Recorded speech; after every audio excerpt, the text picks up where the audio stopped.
অপূর্ব এই নারী মোর শয়ন কক্ষে যেন আলু ঠালু বেশ সেবাই বুকে আসছে সম্মুখে মরে কি স্বামী তেজি আছে তোমারে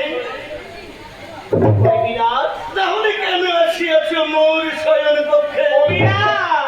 কোন প্রয়োজনে? কোন প্রয়োজনে জানো রাজা? আমি তোমার কাছে এসেছি সামান্য পূজার লাগে।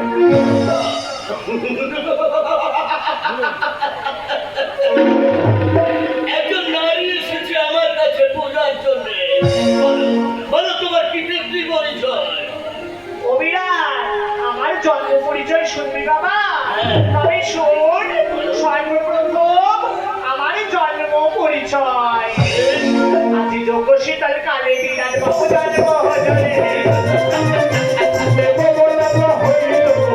শীতল কালে রাজায় আমার জন্ম হলো রে। সীতারা বলিয়া বিধি নামটি ডাকিল রে।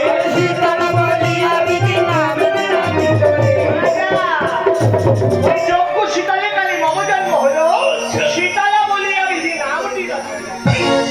আচ্ছা, তোর স্বামীর নাম কি? বিয়ে হয়ে গেছে?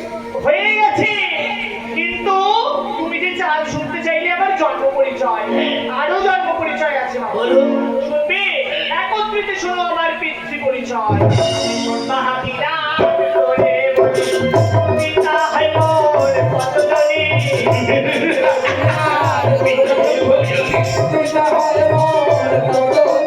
আর শুনবে মহাবীরা তোরে বলি, মাতা হয় মোর মহাদেবী।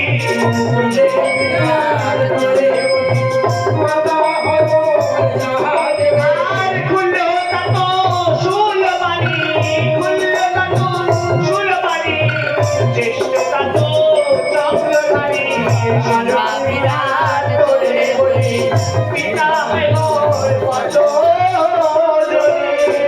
আরো দুটি ভগিনী আছে বাবা, সেই ভগিনীদের নাম হলো, একজনের নাম হলো সন্ধ্যা দেবী, অপরজনের নাম হলো গায়ত্রী দেবী। এখানে আমার সকল পরিচয় শেষ হবে। বেশ, এবার তোর স্বামী পরিচয়।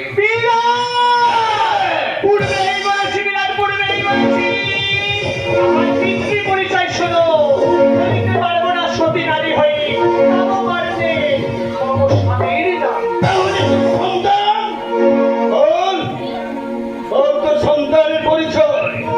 বুঝিয়াছি আমি, আসিয়াছিস তুই মানস মন্ত্রণালয়ে আমার কাছে পূজার প্রসারে। তবে শোনো, আজ বলেছি, আজ আমার সন্তান হলো দুটি সন্তান, আরো আছে সন্তান। আমি হলাম 64 রোগের জন্মী মাতা দেবী শীতলা। চিরগের জননী শীতলা। বিরাট, তুই শুনতে চাইলি তোর পিতার নাম, আমার পতির নাম। আজ যদি তোর কাছে না বলি আমার পতির নাম,